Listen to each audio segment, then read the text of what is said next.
Hi, hello everyone, and welcome to this session in LinkedIn Live, which is hosted by GSMA. Today, we're going to talk about how to unlock the value of 5G and the beyond connectivity.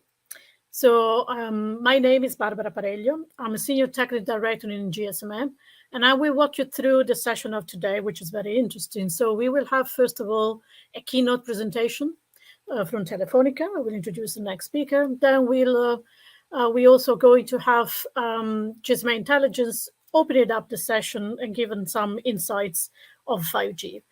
We're also going to have a very interesting fireside chat where we are actually talking to one of, I would say, most advanced probably consumers where we can find what is using on 5G. And then we're going to close the session with the panel. So we're going now for the next. So we're going to introduce the speakers that we are going to have today.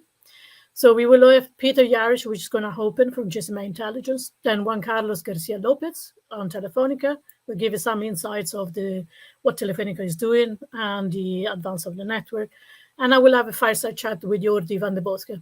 So he's an let's say a very advanced influence, but he's also have a lot of faceted work. So I will introduce him a little bit later to give you more information. Before we start, I just also want to mention, so if you have any questions throughout the session, please type in your session on the comments. We will then take all the questions that you have. If we are not finishing on time to answer all your questions, don't worry, we will come back to you. So now I want to introduce our first speaker. So is Peter Yari.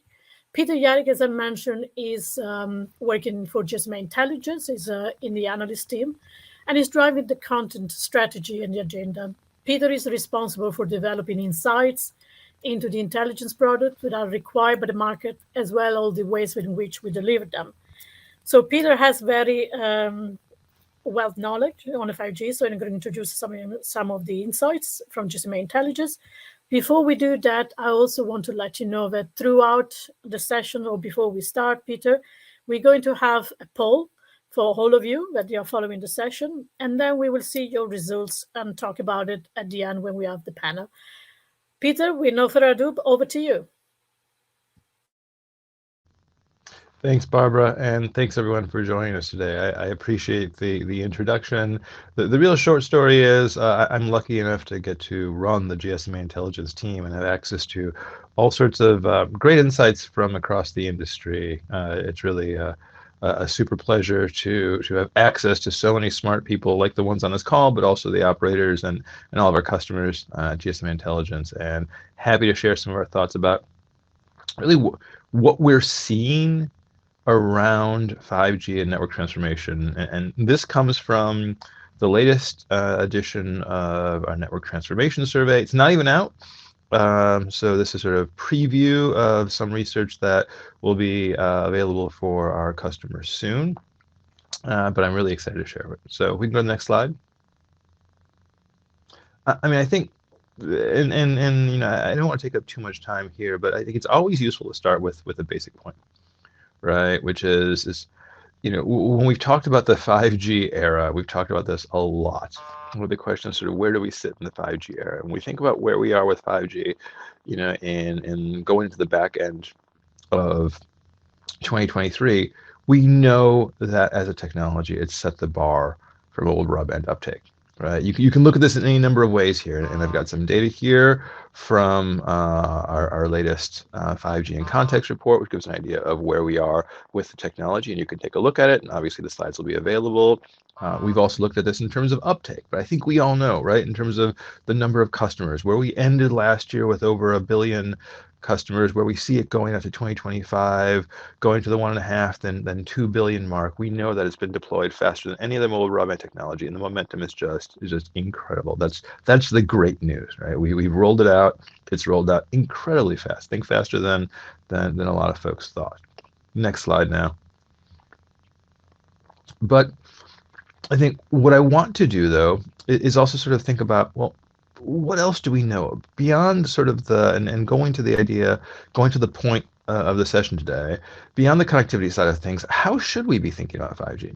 right? So what else do we know, right? We know the 5G side of things in terms of uptake, but we also know that when we go out to operators, and this is from the network transformation survey that I was mentioning, and for context, this goes out to 100 operators, 100 network execs from operators around the world, distributed such that we can actually look at a cross section, not just in one region, talking to network executives, so the people who really know what's going on in the network, and we ask them, what's driving your network strategy, right? What's critical, right? As you think about things like 5G and all these new technologies, and what do we see? We see something fairly consistent from year over year. Yep, saving on CapEx, saving on OpEx, particularly important. Most important though, new revenue generation, customer experience, right? It's the how do we grow the revenues? How do we grow the business? Yes, we know we need to save, and new technologies are going to help with that. But really, how do we grow the business and deliver some great experiences for the end user? So we go on to the next slide. I think the other part of this, and you can see this as well, is where we are in terms of priorities, right? And it's fair to say, and I'm trying to put this in the best terms, but I think any of you who are out there and sort of understand sort of how operators work, I think you see this, right? But it's fair to say there's a lot of competing priorities for operators. There's a lot going on when you think about the network investments and what they need to invest in to keep up with demands, and what they can invest in to keep up with new technology innovations. But we are beginning to see standalone 5G really get the attention it deserves. And I think, I say attention it deserves because we've been talking about this for quite some time, right? It's not a new topic. And I think at the same time, I think a lot of folks know that we've also been explaining how it's taken longer to get to where we want to with standalone.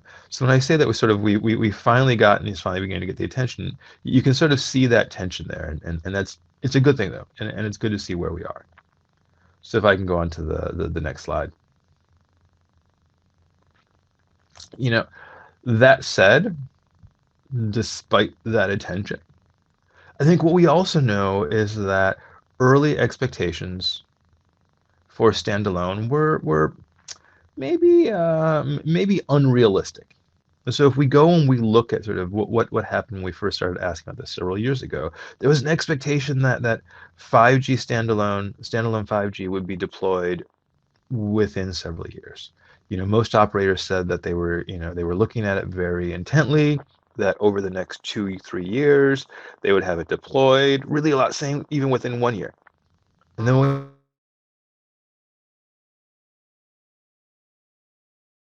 hadn't taken off, but at the same time we still saw that ambition was there. And you also then saw that reflected in what we saw in terms of actual deployments, not just ambitions, but deployments in the market, right? There's this definite interest in how do we get this out there, but not quite there. And so we're seeing this, right? It's great there's this interest, but we also know that maybe it's a little bit over ambitious. And now it's good that we're actually seeing the deployments, but we need to be aware that it took longer. And what does that mean going forward? So let's go on to the next slide. And when I say, what does it mean sort of going forward? It is this question of, how do we actually want to think about it, right? How do we want to think about it? And what do we need to figure out, right? Because we saw the issue of maybe things being a little bit ambitious, but what does it mean now, right? And so you can see here the question about sort of what are the implications in terms of operations, right? And the reality is, as we think about standalone, right? Standalone isn't just about a network technology, right? But it's going to potentially usher in a number of other different changes, right? And what we see here, which I think is particularly interesting, is number one that we see operators sort of talking about, thinking that they're going to link to standalone. Yes, open networking and things like Open RAN, you see a lot of interest there. Obviously, generative AI, right? New, anything new, you're going to be looking at that on standalone at the same time.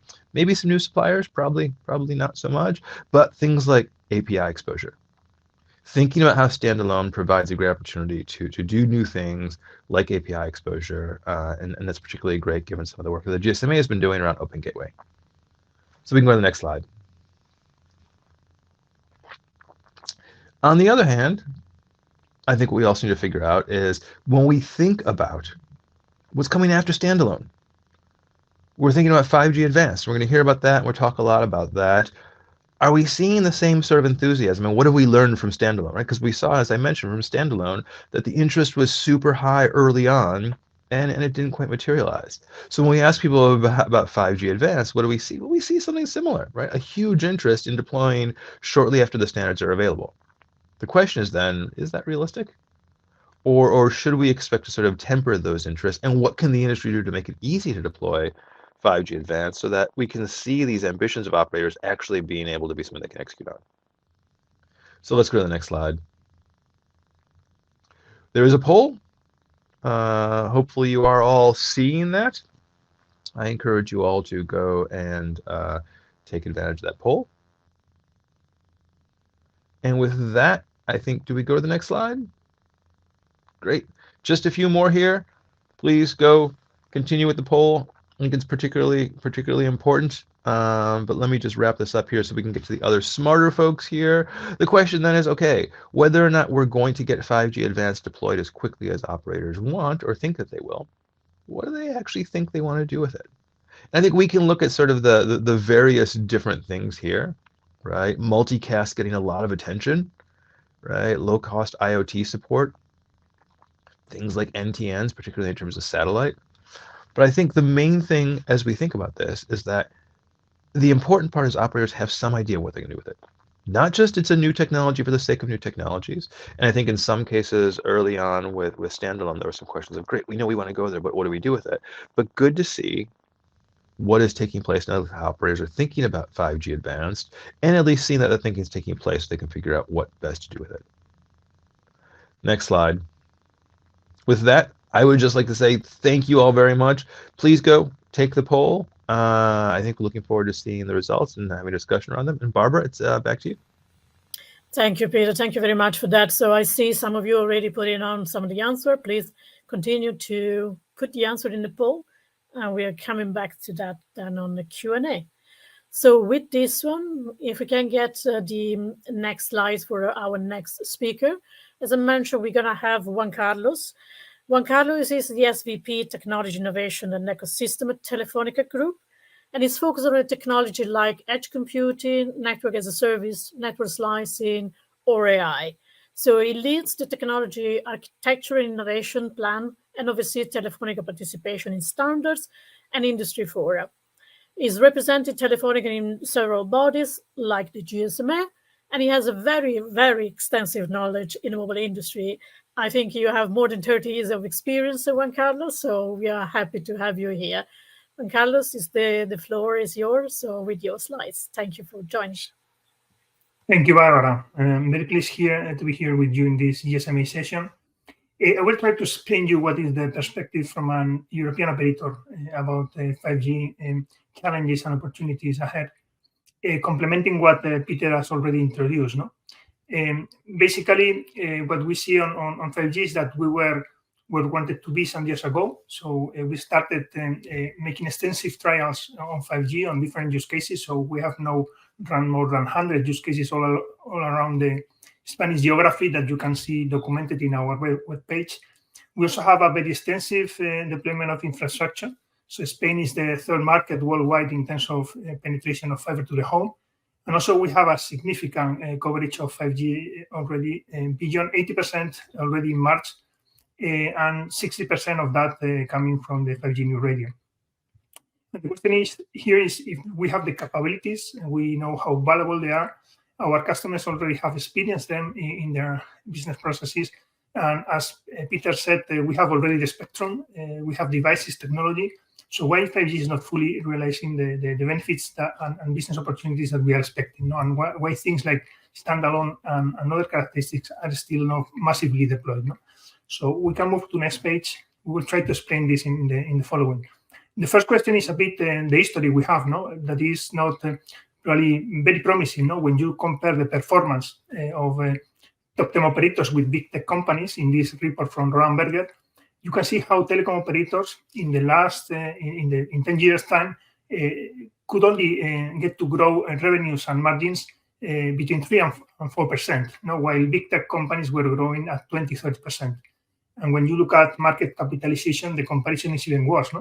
While top 10 operators were growing in value around 1%, big tech companies were close to 30% annual growth in that same parameter. Investing $1 trillion in the last 5 years, $1 trillion, this has been the results of the telecom industry, has delivered only less than 1% growth in total. So this is not very promising and probably is not something that is sustainable. So something happens, there is structural problems that we will see a bit more in detail. Can we go to next page? So you can see, why is all this? One of the reasons is the evolution of revenues. Peter was mentioning that generating revenues was one of the key concerns or key points of attention of telecom operators around 5G. The truth is that consumer revenues are flattening at best, and this is coming from a mobile penetration that is beyond 100% for many years, and also a strong competition in Europe's markets like Europe, where we have hundreds of operators. Even new 5G revenue sources that were promising to be good, like fixed wireless access, are succeeding only in areas where fiber is not available, and there is sufficient mobile capacity available. There is appetite for digital services. We see that. People is spending on applications over the top, but not so much willing to spend on connectivity. Okay, and this means that we see now in 5G a focus to B2B, to the enterprise segment, although the growth in this segment is slow. And the reason for this is that the sales cycle for enterprise customers is long. There are many prospects in proof of concept phase. There is a lack of a solution industrialization, so a way to massively deploy 5G and also other characteristics like edge or IoT. And in general, we see a need to increase innovation, agility, and flexibility to be able to address at the scale and more massively the opportunities in terms of revenues in the B2B segment. Can we go to next page?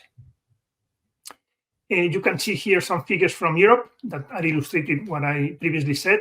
So we see penetration in terms of new mobile customers around 1% year over year in the 5 years from 21 to 25. They need to invest 122 billion in the period from 2022 to 2025, just for getting an increase in revenues of 9 billion. So this doesn't look like very attractive and promising, while it is recognized the contribution of the mobile industry to the gross domestic product of our markets. That is a contribution that is growing. It's around 5% of the gross domestic product, 700 billion euros, growing to 840 in 2025. So it's recognized the contribution to the society, even through taxes of around 110 billion, not including there the fees that we pay for spectrum and other regulation questions. And this is probably the reason why there is not much motivation, at least in Europe, for a massive and very quick deployment of the remaining capabilities of 5G. Okay, can we go to next page? Yeah, but you can see that this is not only happening in the telco industry. There are also adjacent sectors like the application and game market, where we see a slowdown in the download of applications and games. It has been steadily growing in the years from 2015 to 2020, and from then on having a flat evolution. If we go to next page, we can see a similar. Can we go next? Okay, a similar situation, or even worse, in smartphone sales that were growing constantly till 2018, and since then getting flat or decreasing. Okay, and all this is pointing to the need of probably new capabilities that are accessible to application and solution developers, so that they can generate the next wave of applications and devices that can stimulate a new market growth, not just in telco, but also in applications and device manufacturers. But this will require, of course, a different paradigm, a business paradigm, to make the telco sector, again, sustainable and attractive for investors. Okay? Because the remaining investment that Peter was signaling on the things like standalone or in 5G standalone radio, all these important investment to be done, will be probably promoted and fostered if we have a good model, a good business paradigm to do it. And we will explain a bit about this in the next page. Okay, next. We are transforming our networks to networks that are based on the cloud native, software-based, that are more flexible, agile, scalable. This is the gray part in the picture. And this network will be supported by two things. So on the lower side, you can see in green the carrier-grade industrial cloud environment that the new network will need. Okay, and a lot of initiatives that are at this moment trying to standardize that environment and making it carrier-grade industrial and meeting the telco requirements. And you can see initiatives there like Silva, Anuket, or Nifio. And another layer on top of the network that is providing the network capabilities, the network operators to expose their capabilities and sell them to third parties so that they can make use of them in their applications and services. Two important initiatives: GSMA Operator Platform, that is defining the platform to make this exposure, and Camara, that is standardizing the service APIs. In addition to this, we have, of course, GSMA Open Gateway, that is the business initiative that is trying to launch commercially the APIs. Okay, we will move to next one. So the reason for these three layers is clear. We want to change the parameters of the business. With the green part, we want to rationalize infrastructure investment, to increase asset utilization, to be more efficient, more agile. With the cloud native network, we want to improve margins, to streamline operating costs, to increase quality of experience. And finally, with the blue part, the intention of the telecom operators is to increase agility and flexibility to generate new service and business opportunities.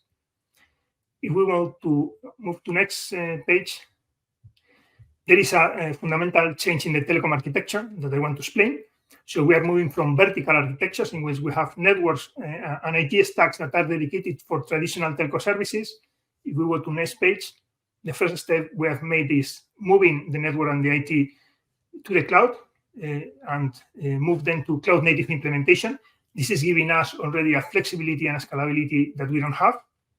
Again, the opportunity to streamline operations, but for doing this, if we go to next page, we'll have to incorporate data and AI capabilities to automate the operation and to improve the experience in that network, and also to add additional measure of security because of this more open network based on a cloud environment that is more standard and generating additional vulnerabilities.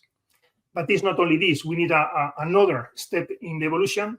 If we go to next page, with the creation of a exposure layer, an API gateway that is exposing the telco capabilities that will be not just network functions, as we have done traditionally, but also IT capabilities like ordering or billing, cloud capabilities like computing capacity as a service, security capabilities like identity management or fraud control, data and AI capabilities. All that offered through a same platform to deliver new telco services and new generations of telco services for different sectors, verticals, and customer segments, but also opening the opportunity for third parties to also develop applications using all those telco capabilities.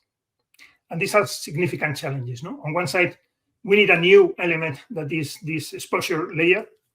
We have also third-party services using network and IT capabilities, are probably having the chance to affect the performance. So we need to have some control access to these capabilities. And finally, the security that has been incorporated from design as this network is getting more open. If we go to next page, but this is not only a question of technology. Okay, it's also a question of new business models. On top of this architecture, we will need to have new channels integrated. And these new channels can be owned by the telecom operator or being third-party channels. The channels that probably the new customers that we are trying to address, that are application developers and solution providers, are using today, that are developing environments from hyperscalers, marketplaces from solution integrators, or aggregator platforms like Vonage, Twilio, or some others. Okay, so new channels and new customers are also the challenge to move to this new business paradigm. Okay, so that the end customer will receive, not just a new generation of telco services, but also applications that are, enjoying all these capabilities, making access to them through APIs offered by the telecom operators. If we go to next page, as a summary, so we have to face the current situation of the telecom industry. We have a structural problem. We need to offer new capabilities to enable this new wave of services and applications, but we need the enablers to expose and monetize them. We will have to progress in many technologies, not just in developing the technology, but also in deploying the technology and making it available in our networks, like the cloud environment, in central data centers, but also in the edge. The network as a service APIs, slicing characteristics, edge, automation, artificial intelligence capabilities. All these will be required to make the capabilities available, but we'll have probably a strong investment behind them. So we will need to have a sustainable model to be able to justify them and be able to go to them massively. The good news is that the industry is already working to deliver solutions for all this in the short term, with initiatives like Open Gateway at the GSMA, Mara, Silva, Anuket at Linux Foundation, or Operate APIs and Open Digital Architecture at TM Forum, just to name a few, because the industry is at this moment, very active in all these aspects. As an example, we have the last slide. Can we go to next?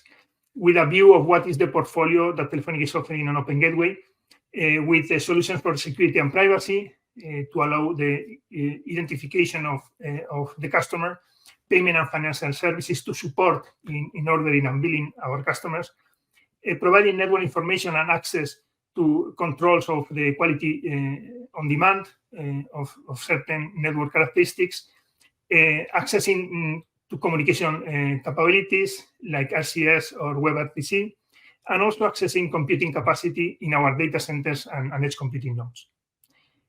And with this, I complete my speech. I think we have some questions there, but Barbara, you want to... Yeah, no, don't worry. So the question, I think we're gonna take those questions on the panel. So you also have time to read them a little bit and think about the answer. So, but thank you for your presentation and the insights. It's been very, very good to see what Telefonica is doing and what is the challenges that we have. So we will then take those questions on the panel, but please continue to send us the questions. It's very important so that we are answering your question. So now I'm very excited actually to go to the next session. So where I want to introduce Jordi van de Bussche. So Jordi is a very interesting influencer. He has over 50 million subscribers on YouTube and is best known as a gaming influencer. And he will tell you his nickname or his, stage name, which is, I'm probably going to pronounce it very wrongly, but Kvetbel Cop. So we will perfect. Yeah, you got it. We will learn later on what it means. You also the founder and CEO of JVDB Studios, which is focusing on empowering the content creation with cutting-edge technology. You also revolutionized the influencer space with the VTuber Blue. I don't know the pronunciation, but you will tell us everything about it. And about to shake up the world in the gaming and with the new game, which is called Skate. And I also had a brief look, so I can also see what we can do, what it means to play that game. So you're also currently developing a new tool, which is called the Project D, or in which anyone can create full-fledged videos in just a single prompt. So this is just a very quick, at least introductions. But so I want to make justice to you. So I want to first of all ask you, tell us, what you actually do. Tell it to the audience, a little bit more about yourself, for who doesn't know you yet. Yes, thank you for the lovely introduction. 11 years ago, I started off as a simple content creator, an influencer, and I made some videos, and that really rolled into a full-fledged career and eventually a fairly decently sized company. And along the way, I realized that me and the team were really good at entertaining people and everything around entertainment. So not only do we make videos for ourselves, we also have a few other channels, and then we also started building video games. And more recently, did we look into AI and AI solutions to figure out can we tackle some challenges that we have been facing all these years and solve it permanently with AI rather than repeating the same and annoying tasks every day. Well, so with that, then maybe I'm going to ask you one, starting point question is obviously we're going to have this conversation of the users of 5G. So I'm just going to ask you, are you already using 5G? Are you one of these, advanced users already using 5G? Yes, certainly. I think the moment that it became available here in Amsterdam, I got the new iPhone, and I immediately switched over to see what was the hype about, what was the fuss about. Let's give it a shot. So I think for 2 years I've been using it. I don't really know the exact date, and so far it's been a lovely experience. I don't really think about it too much in my day to day, which I think is good. a great sign that it's working exactly. And everything from using it on my phone to hotspotting on my other devices. I want to work remote or I want to work in the park.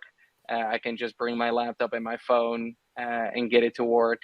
I use it for my gaming consoles, my portable game devices, when I'm traveling on the go, and I want to get that connectivity and everything. My entire life is revolves around internet and staying connected. So then, since you're talking about that, so then maybe if you can give it a snapshot of what you do daily, what is it that it looks like a day of an influencer, but also CEO of a company that is also developing things. I guess you are 24/7 connected, but can you give an idea of the audience what you normally do? So what is your day? How does your day look like? Yeah, so it starts off in the morning, always on my phone, checking emails, checking social media, posting tweets, posting videos, stories, pictures, you name it. And it might sound strange, but in my home, I sometimes don't have Wi-Fi, so then it connects to my 5G, which is great, thankfully. So even at home, I use it.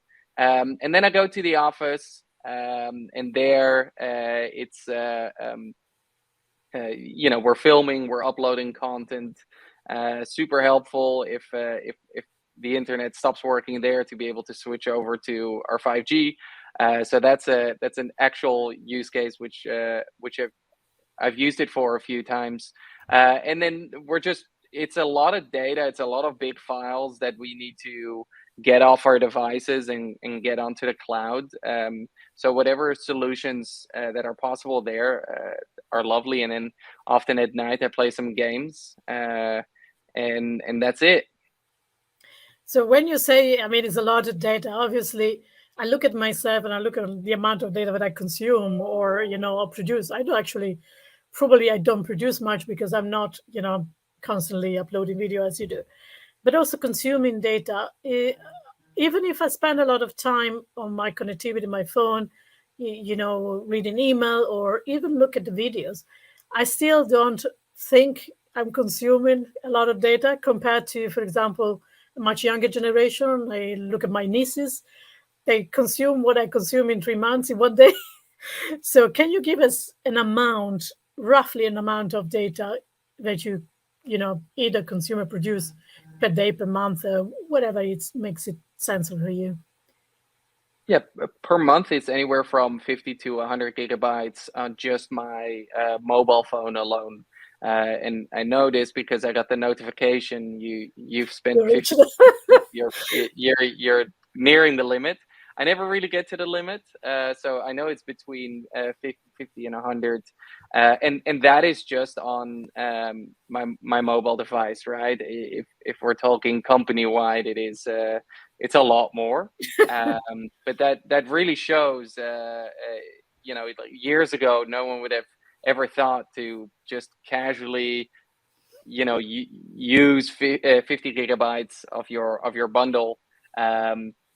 And I like to, I'm not shy to download things on the go. So for me, it's everything is ticked on, highest resolution, whatever works. Okay, so that's good. So just maybe to think a little bit. So far you're using it, and I believe you're happy with the service. So you don't have any, general complaints on the data or the capacity that is for you bringing 5G. Is that correct? It's a good assumption. Yeah, there's still a few things that I would love to share. Yeah, some you're more than free improvement to share. This points, is the place and we need to they're share. very specific. So I would say, like I said, I've been using it for years, and it works great for me. Super happy with everything. For me, the biggest annoyance is not having access to 5G or just any of the Gs, right? Just no internet. That's the worst. And I think there's 3 use cases or 3 situations that are annoying. Tunnels, if you're underground somewhere. Yeah. Now, for example, if I take the subway, I have no issue. That all works lovely. Yeah. Another fun one is elevators.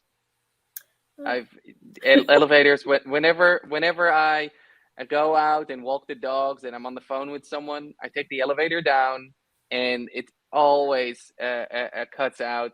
And then I would say my number one most annoying one is when I'm flying or when I'm traveling in general, and especially the flight. It's if I have an 8-hour flight, I need the connectivity, and then it's some planes have Wi-Fi, some planes don't have Wi-Fi. Give me internet, give me connectivity. I don't care how. I wanna spend my bundle. No, that's fantastic. So that is good to know. We will also discuss a little bit more right on the panel, but then maybe I want to ask you, so your nickname, how does it come from, and is it related to your gaming area? And can you also tell us what you do from the perspective of as a game developer? What do you develop? Yeah, so my nickname, also my gamer tag is Quibblecup. You pronounced it great earlier. It means chatterbox, someone who talks a lot, and that's the nickname I was given. I think 15 years ago.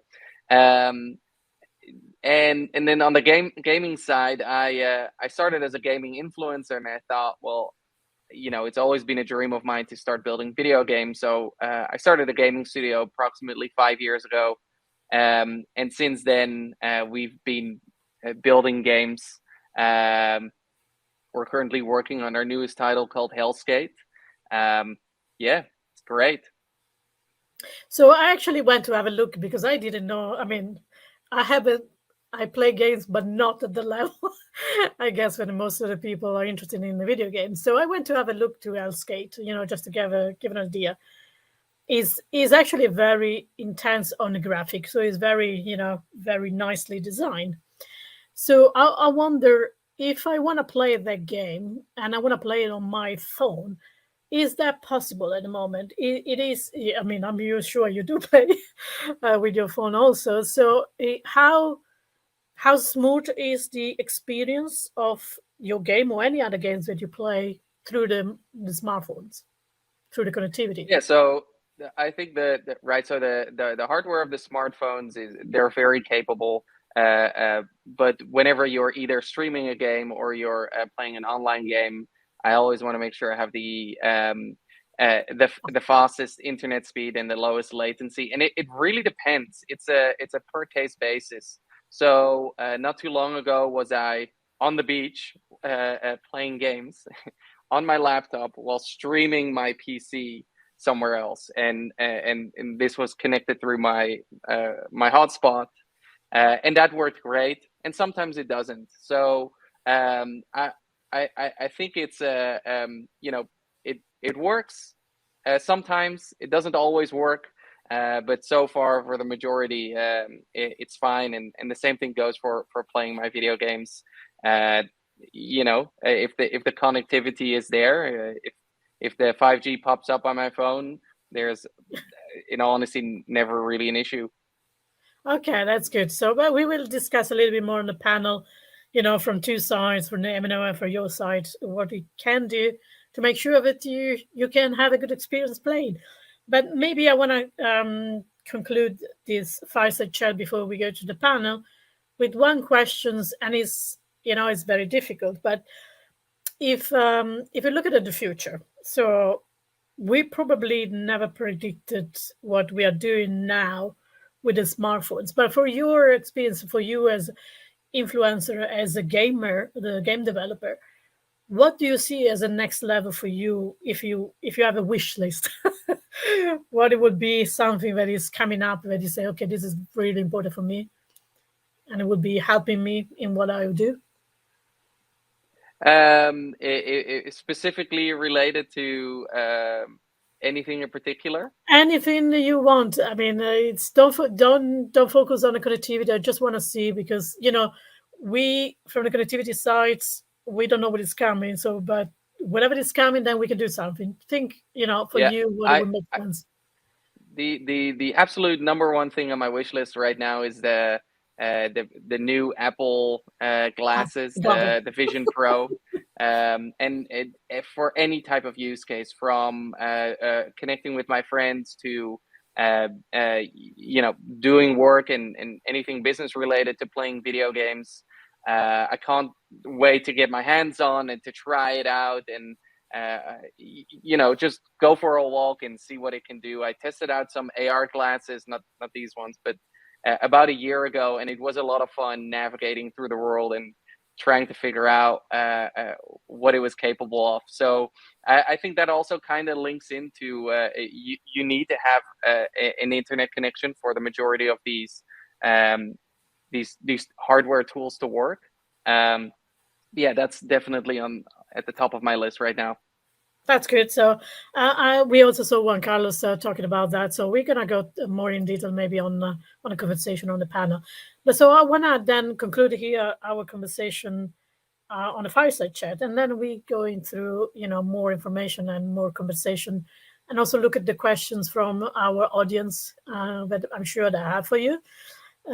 So thank you for this. Has been very insightful, and particularly we wanted to have a consumer, so an experienced consumer of the network. Some of it really is, you know, utilizing as much as you can the connectivity. So thank you for that. So we go now to the sessions on the panel. So you can stay, because we're gonna go invite the other speakers, Peter and Juan Carlos. So we're going to have you all now on the screen. So there've been, you know, quite a few questions coming along already for quite a few. So I hope you had the chance also to read them through. But maybe before you know, before I go to those, I want to come to you, Peter. So you have now, you know, listened to Juan Carlos, but you also have listened to Jordi. So what is that you see? Do you see a reflected what GSMA Intelligence and the research is doing? Do you see, you recognize some of the things, or there are some areas that you probably said, oh, we didn't look at that. Maybe it's not good to go next. Yeah, I think it's a great question. I mean, I think if I sit back and sort of summarize part of what we're seeing that fits in really well with what we heard from Jordi and Juan Carlos is, you know, on the one hand, we can talk about new services, we can talk about new monetization opportunities, and obviously operators are, you know, critically looking for that. what we found when we did some research last year, working with some data that Qualcomm helped us to get access to, what we found was that, like Jordi, most people, what do they want from 5G? Reliable, solid connectivity, right? It sort of goes beyond sort of asking questions of, are you streaming or music or gaming or whatever. It was just they want reliable connectivity because it has become such a critical part of their daily lives, right? And I think that's, we kind of heard that. We can talk about video, we can talk about gaming, whatever it is, but when it becomes part of your life, just that reliability is critical. But what I think is interesting is when we talk about those use cases, we get beyond that, right? And we get to the nitty gritty of what you're doing with it. Then you see, the importance, and I think we oftentimes focus so much on just the B2B side of things, right? Of, low latency is going to be critical for them, or security is going to be critical. But, we hear, and I think, it was a great example of why things like latency are going to be important for consumer use cases.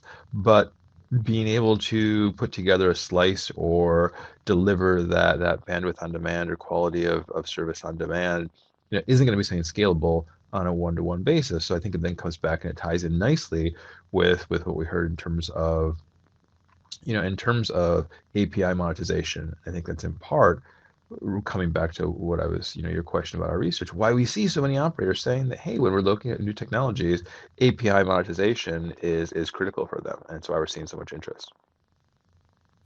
Thank you, Peter, for that. So that's good to hear. So maybe I come to you, Juan Carlos, to also see if you can reflect, what we said and what also Jordi said as a consumer.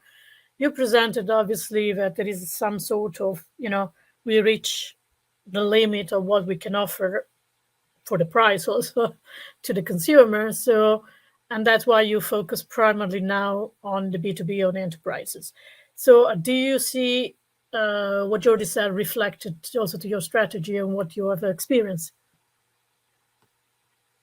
Oh, you're muted. Sorry, Juan Carlos, so you're muted. You can unmute. Sorry. Yes, sorry, yeah. I think, so thank you. Jordi explained very well what is the expectation of most customers. So stay connected. So, anytime, anywhere, on the move, at home, at the office, on a plane. So I think this is probably the demand number one, and also probably the question to which telecom operators pay 90% of the attention, okay, to try to reach customers and provide connectivity to customers anywhere, okay. So that is probably the essential point, and there is not so much interest. I think Jordi also mentioned about the generation that you use to make them connected. So it is 4G, 5G, whatever. But they want to use their applications. They want to connect to the social networks. They want to download and upload the contents they generate, and they want to do it everywhere. No, he mentioned also something relevant, no, about the future. No, the experience with the glasses, the fantastic glasses in the virtual worlds. No, and this means they expect also to be connected not just in the physical world but also in the virtual world that is coming. No, and this is really the question that is bringing the stronger requirements and demands from the network. Okay. You will need a very low latency for that, for having a good experience in a virtual world. You will need a lot of bandwidth upstream and downstream. You will need a lot of special characteristics in the network that will be costly to deliver. And you will need many other things, of course, that the glasses become a bit cheaper, okay?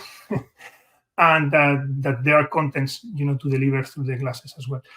But all in all, I think the future is also captured there. No, the question is that probably the difficulties on the profitability and the sustainability of the model to deliver all those capabilities. Okay? And this is the question mark. The radio resources are limited, so they need to be specially administered when it comes to special characteristics. Okay, because they are very, very reduced. So we must ensure that we offer those capabilities to the customers that need it in the moment they need it, and for the applications that require it. Okay? And this is the reason why we need an access to those capabilities online through APIs, dynamic, on demand. And this is a lot of a good part of the work that we are doing at the GSMA today. Thank you, Juan Carlos, for that. So I just want to, so there's quite a few questions that are coming in.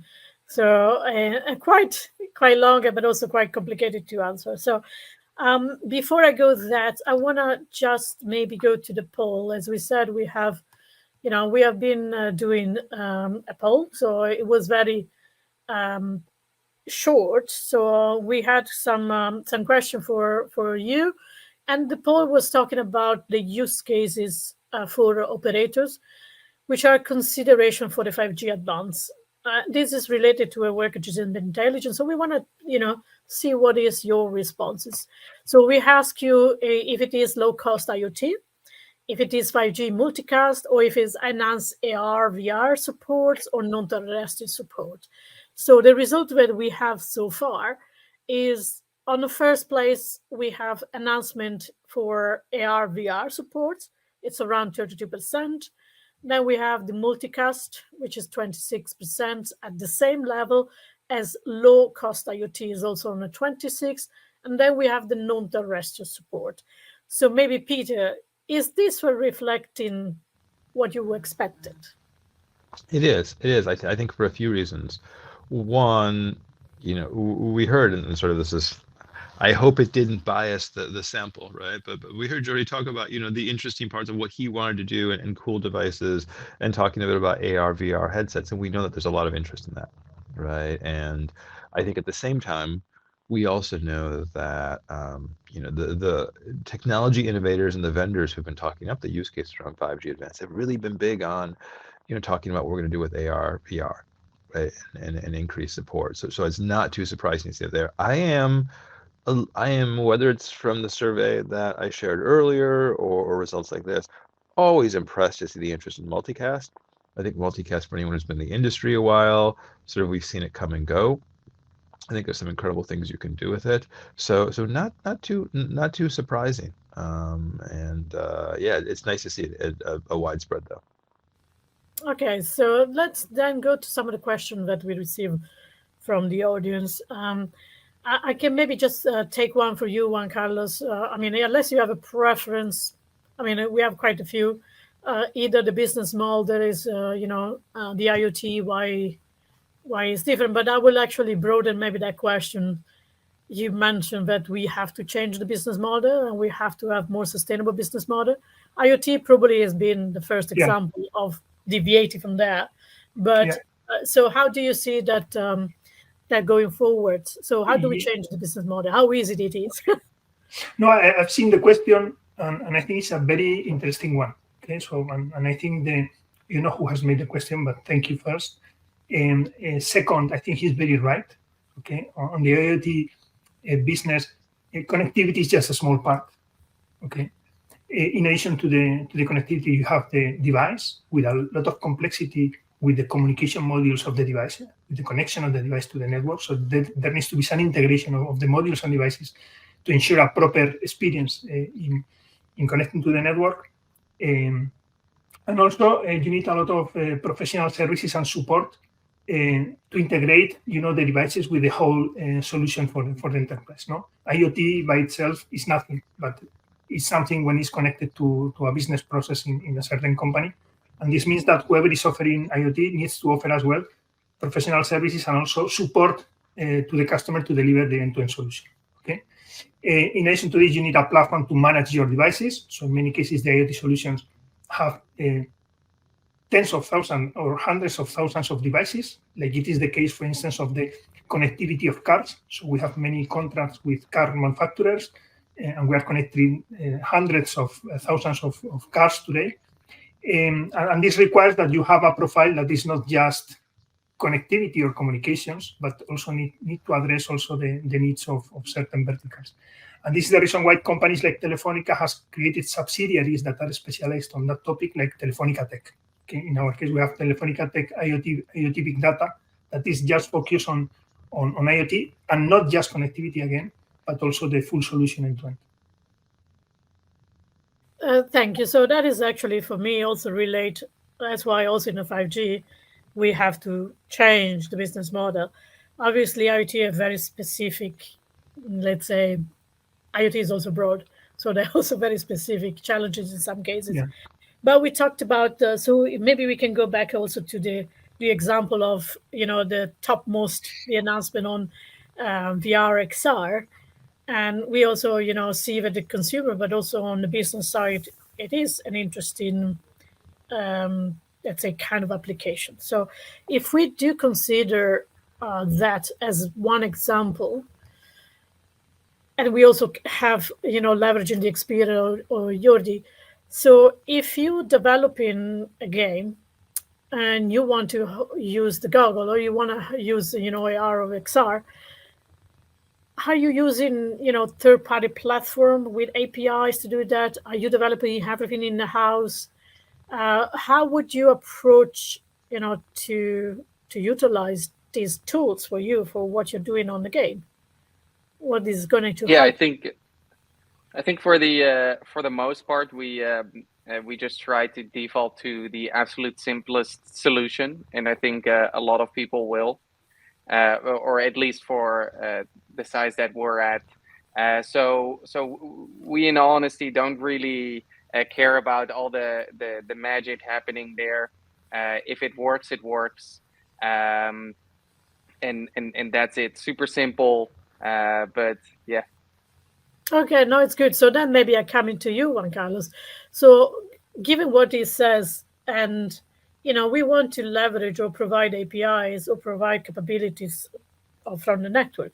And you also mentioned, that you are already working in this area. And when we try to provide this capability, we are reaching out to more the enterprise world, as you mentioned, not the consumer, because that's where, the things are happening. How easy or what difficult are we ready for it? What capability we're going to approach first? You give some example from Telefonica perspective, but can you tell us a little bit more how challenging it is, if it is challenging, or how easy it is? Yeah, it is true. Well, there are a set of capabilities that are not new, and probably they are going to keep on growing, like those associated to identity management, security, etc., fraud management. So all these are part in the new wave of things. I mentioned already some. One is slicing, that is the opportunity to provide different characteristics to different kind of applications, and probably initially we will see a stronger push on B2B, probably on services like public safety services, for instance, that require a higher availability of the communication services in cases of emergency. For instance, when there is a disaster, or where there is an ambulance going to the hospital and requires to have a good connection with the hospital to attend the patient while on the move to get there. So then slicing is a capability that would be important, necessary, and made available with or without APIs. Okay. Another one now is getting very popular, the computer vision as well. So there are plenty of cameras controlling the access to places, using also for public safety to control, big concentrations of people, and also to be able to control the access to buildings, etc., and inspect critical infrastructure, for instance. That has been also a very important application of computer vision. That requires 5G as well, also computing capacity at the edge. Okay, very relevant. And in addition to computer vision, you may be having now a growing need for processing data, also close to the sources, for AI purposes. Okay, and this applies to business processes in all kind of industry and sectors. Okay, this aspect that we mentioned about extended reality, virtual reality, etc., the metaverse, is something that may be seen in a bit more medium term. Okay, and the reason for this is what we mentioned about the glasses, and the sophistication of devices, and also the sophistication that you need in the network, in terms of availability of big bandwidth, and also extremely low latency. Okay, there is a parameter that you, Jordi, didn't mention, that I use in VR, that is the mean time to sickness. Okay, when you have a virtual reality glasses and you have a virtual reality experience, if the connectivity is not good, you end up being sick.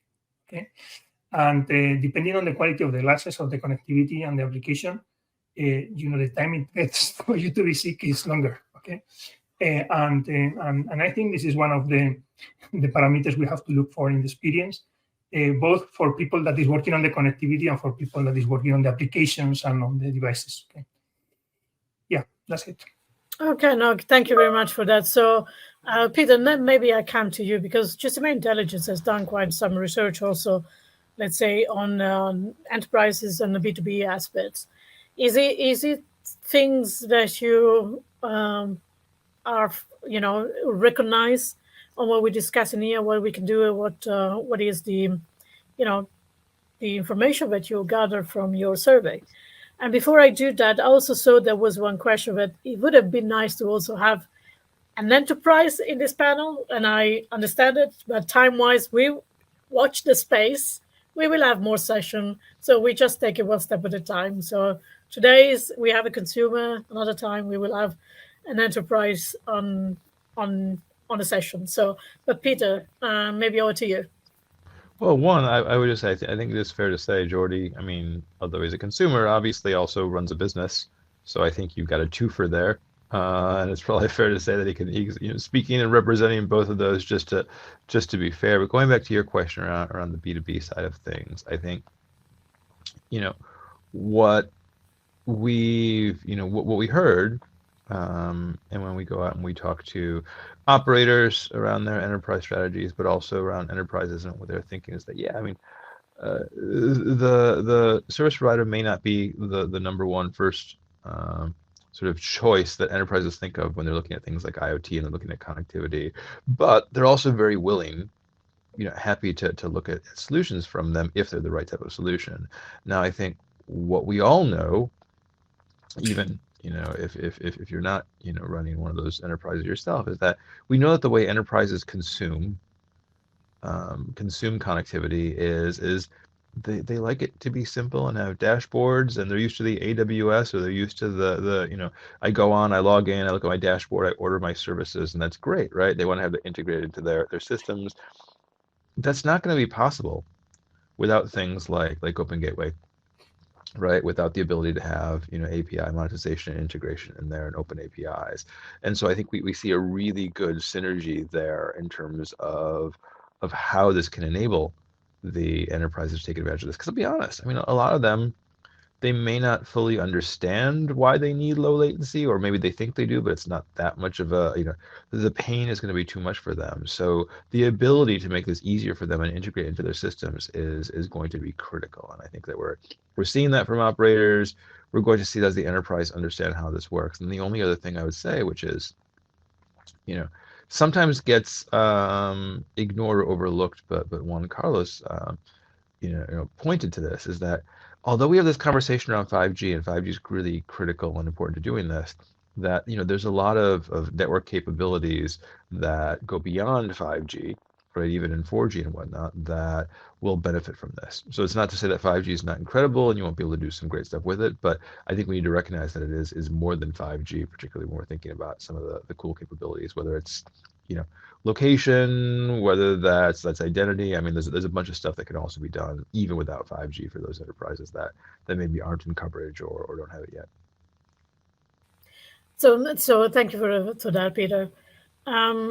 Maybe I'm coming back to you, Jordi. So you, as a developer, so I just I think of myself, if I want to play, your customer, the players are your the people that you're serving. So if I'm playing the game, and as you mentioned before, if you are on the beach, or if I'm on the bus, or if I'm on the move, as a player, you still want to have a constant experience, I guess, right? So, but for yourself, when you designed the game, what are the characteristics, I would say, that are very important for you, for your customers, to have them satisfied with your game? What is it that you would think of? And it doesn't have to be, connectivity related, but we will see if there is a hook on the connectivity later on. Yeah. So the hardest part of designing a game is designing a good game, and that's what the majority of the time goes into. But it requires a lot of trial and error, which means a lot of adjusting and updating the game and the systems, and a lot of communicating with all your testers and everyone who has access to to the game before you launch it.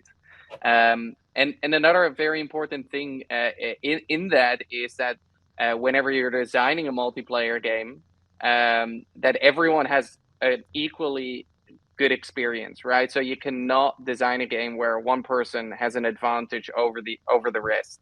So an example is a few years ago, I was the only one who had a fiber cable, and I live in Amsterdam, and that's where the servers were too, right? So I would play games, and I would have such a low latency that I would, I just had a massive advantage over everyone, and those are the things that you also need to take into account. Um, and quite a lot. It's a fairly complex science, but I hope that that answers the question a little bit. No, absolutely. So that's probably with something that we can do with Juan Carlos. Maybe if you can answer to that, as we mentioned, is not provided disadvantages to the players. So how do we, as a network, how do we help people like Jordi to provide the best experience? What would be, Mhm. from your perspective, what the network can do there? What can we do? Okay. Well, there are well, the extremely good question, and I must say, we all have experience when gaming, these kind of problems. Okay. And there are two possible solutions. Okay. And for both, Open Gateway will offer APIs in their portfolios. The first one will be very important, Jordi, if we can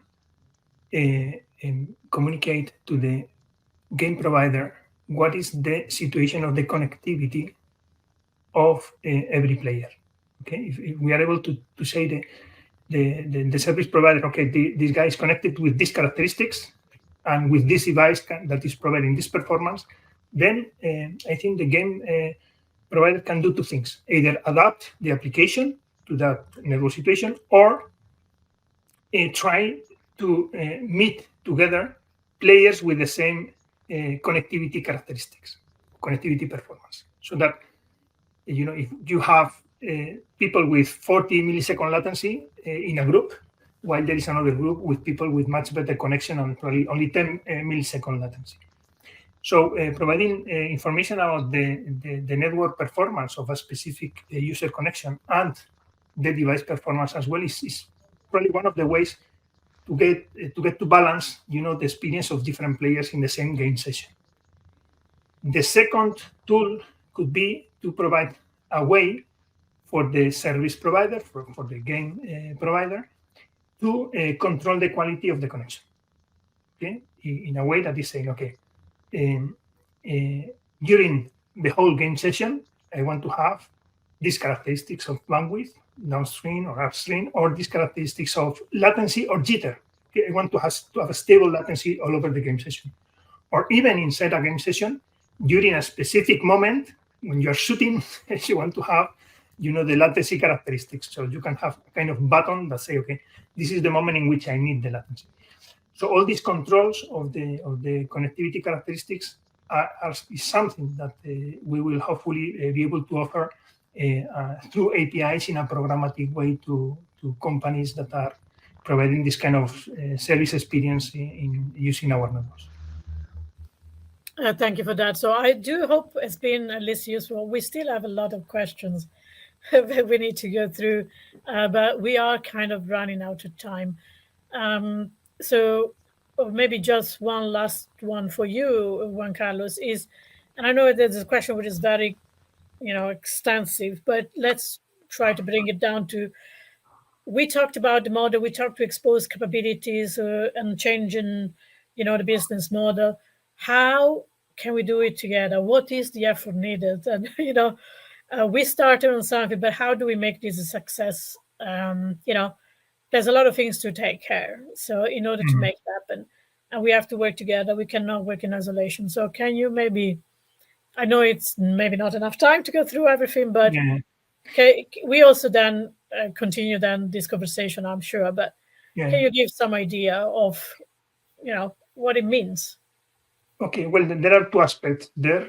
There is a technical aspect, that is, we need to conclude the standardization of technical capabilities, develop them and deploy them.